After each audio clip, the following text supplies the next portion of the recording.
ሁሌ የሚገርመኝ እሱ ነው። አብረን እንድንሆን ፈልጋለሁ፣ ከአንቺ ጋር እንድመለስ ፈልጋለሁ። በጣም ይቅርታ አድርጊልኝ ምናምን እያልክ ያለው የት አለ? ይኸውና ስልክሽ ናምጪው። እንዴ ማን ጽፌ ለሷ ስልክ ቁጥሩ ያንተ ነው? ኦኬ ራሱን አያውቅም ነበር ዳኒ። ለዛ ነው እኔ አብርሃም ለሷ ጽፌ አንዴ ክፈችው ፓስወርድ። ራሱን አያውቅም ነበር።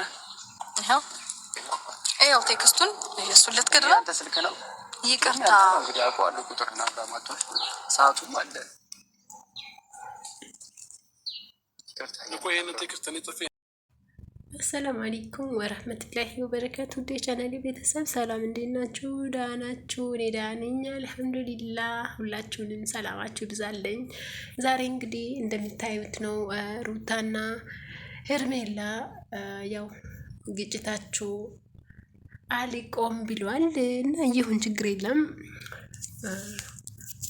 ሩታ እንግዲህ በክብሬ አልደራደርም ብላለች። አብርሃም እንግዲህ እኔ አሁን እወድሻለሁ፣ አሁን መፍቅርሻለሁ፣ ከአንቺ ጋር መቀጠል እፈልጋለሁ፣ ወደ አንቺ መመለስ እፈልጋለሁ ብሎ እየለመናት ከካሜራ ጀርባ ካሜራ ፊት ለፊት መቶ ደግሞ እንዴ እኔ ለሳ ለሴፍ አረ አብርሽ በህይወት ይቀጥጫወታው ግን ታው እና እንግዲህ እንደምታዩት ነው አብርሃም ከዚህ በኋላ ከሶስቱም ሴቶች ሊወጣ ነው።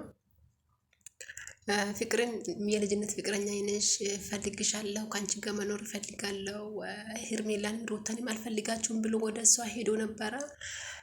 ከትንሽ ጊዜ በኋላ ደግሞ የማይሆኑ ነገሮቹ ተፈጥሮ እንግዲህ እንደምታዩት እነሱም ግጭት ላይ ናቸው። ያም ሆኖ ይህ ሄርሜላ የዋናት ታውቃላችሁና ተቀብለው ነበረ። ተመልሶ ልቧን ሰበራት እንግዲህ ከዛ እንደምታዩት ሩታም ደግሞ አንዴ ወደ ሄርሜላ አንዴ ወደ ፍቅር እየሆነማ እንደሱ ተመለሽ ሊመለስ ስለኝ ሁሉ እሺ ብዬ አልቀበልም፣ ክብሬ ይበልጠኛል ብላ ጀግኒቷ ወጥራለች ማለት ነው። ነገሩን ነው ብላለች። ጎበዝ ሩታ። ከዚያ ሄርሜላን እንዴት እሷን ታምኛለሽ? እንዴት ይህን አታምኝም? እኔ አልጻፍኳትም እኔ ያልጻፍኳትን አምጥታ ስታሳይሽ እንዴት ትቀበለት ያለሽ ብሎ በሄርሜላ ላይ ነበር የተንጫጨ ነበረ። ሄርሜም ደግሞ ከዚህ በኋላ የራሴ ውሳኔ ስለወሰንኩኝ ስለ ለሩታ ጻፍካት አልጻፍካት ወደ ሩታ ተመለስ አልተመለስ ከአይዶን ከር እኔ የራሴን ህይወት ነው መኖር የሚፈልገው ብላለች። እውነት ያርግልሽ አንቺ በንግግርሽና በቁም ነገሩ በተግባር ላይ ስለማትጸኝ ተግባር ያርግሽ ሄርሜላ። እኔ ምንም አልልሽም እውነት ለማውራት ምክንያቱም አንቺ መቼም ተግብርሽ አታውቅም። አልፈልግም የራሴን ህይወት ነው የምኖረው አልፈልግም ብለሽ ትሄጂና ሁለተኛ ሶስተኛ ቀን አብርሃምን እየተንጠለጠልሽው ትመጪያለሽ። ያ ነገርሽ ለኛ ራሱ ተግባርሽና ንግግርሽ ግራ ገብቶናል። እስኪ ተግባር ያላት ሴት ለመሆን ሞክሪ። ራስሽን አስከብሪ፣ ራስሽን ውደጂ። ሩታ እንኳን ልጅ ይዛ እንኳን በክብሯ አልደራደርም አለች። የልጇን አባት አሁን ልመለስ ወደ አንቺ ከአንቺ ጋር ሊሆን ብሏት በክብሬ አልደራደርም አልፈልግም ብላለች። አንቺ ገና ንጹህ ሴት ነሽ። ለምንድን ነው በክብርሽ የምትደራደሪ? የምር እና እስኪ ሁላችሁም ገና ልበላችሁ አብርሃምን ብቻውን አስቀሩት። እና ሩታዬ በዚህ ቀጥይ አንቺ ምክንያቱም ከክብር የሚበልጥ ነገር የለም።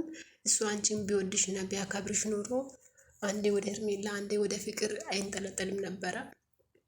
እና ልጅሽን በስርዓቱ አሳድጌ ራስሽን ጠብቄ ዝንጥ ብለሽ ምዕራፍ ህይወት እኮ በአንድ ምዕራፍ አትቆምም። ምዕራፍ ሁለትን ከፍተሹ የራስሽን ህይወት ከሚወድሽ ከምትወጂው እና ከሚያከብርሽ ሰው ጋር ለመኖር ለራስሽ እድል ስጪ ሩታ ማለት ነው። የምር ሄርሜላ አንቺን ብትሆኚ አልፈልግም የራሴን ውሳኔ ወስኛለሁ ብለሽ ውሳኔሽ ላይ ማትጸኚው ነገር ምንድን ነው? አብርሃም ምን አስነክቶሽ ነው? እኔ እንጃ ምን እንደሚል ራሱ አላውቅም። ከምር ምን እንደሚል አላውቅም። እንዴ ሄርሜላን የመሰለች ልጅ ሶስት ሴቶችን ይዞ ወደዛ የሚሽከረከር ሰው መሀል ሆና ማሽከረከር ትንሽ ይከብዳል አይደለ? ቤተሰብ ይከብዳል። ሩታ እንኳን ብትሽከረከርም ልጅ ስላላት ነው። የፍቅር ጉዳይም ደግሞ መጥናት ያስፈልጋል። የፍቅር ራሱ የሆነ ያላለቀ ያልተሰረዘ ፊርማ አለ ከአብርሃም እና ከፍቅር መካከል። ምክንያቱም ልጅነቴን አበላሽተሃል፣ ልጅነቴን እንደዚህ አድርጊ፣ ልጅነቴን በልተሃል እያለችው ነው።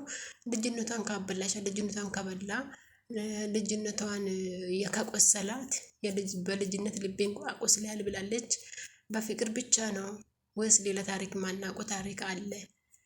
እና ያ ፍቅርም ጉዳይ ይጣራልን። በዚህ አጋጣሚ ፍቅር ልጁ ማለት የፍቅር ልጅ የማን ልጅ ናት? ትክክለኛ አባቷ ፉአድ ወይስ አብርሽ ማን ነው የሚሉት ነገር እውነት ደግሞ ባይዘዌ እውነት ትዘራለች እንጂ ያው ትበቅላ ትታያለች፣ አትደበቅም ማለት ነው። እና ስለዚህ እውነቱን እስከሚታወቅ ድረስ እኔ የሚመክረው ሄርሜላ ነው። ሄርሜላ ከዚህ ላይፍ ውጭ የራስሽን ህይወት ኑሪ። ሩታ ደግሞ በተግባርሽ ላይ ጸኝ። ከክብር የሚበልጥሽ ነገር የለም።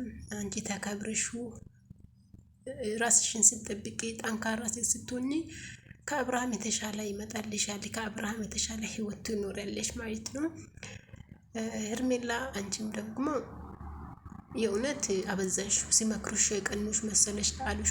እውነታችሁን ነው። እና ብዙ ጊዜ ስትመከሪያለሽ፣ ብዙ ጊዜ ትመከሪያለሽ፣ በኮሜንት ትመከሪያለሽ፣ በቪዲዮ ትመከሪያለሽ፣ በአካል ያገኙሻል፣ ይመክሩሻል። ግን አንቺም መምከር ድንጋይ ላይ ውሃ ማድፋት ሆኗል። እና ለሰው አይኑ አንቺ በጣም ጥልቅ ፍቅር ውስጥ ስለገበሽ እና ስላመንሹ ነው። አንዳንድ ጊዜ በጣም ያመናው ሰው አንዳንድ ጊዜ የሆነ ሰውን በጣም አምነን ልባችን ስንሰጣ እንዴት እንደሚሰብረን አናውቅም። አንቺ ከሄርሜላ ማናት ከሩታ ጋር ማለያየቱን በቃ ያኔ በተግባር አውቀሽዋል። ከሩታ ጋር መለያየቱ ማለት ነው። እና ከሩታ ጋር ከተለያየ በኋላ ያው አንድ ሰው ከአንዱ ጋር ሲጣላ ከአንዱ ሲለያይ ከአንዱ ጋር ህይወቱን ይቀጥላል። ያ ነገር ላንቺ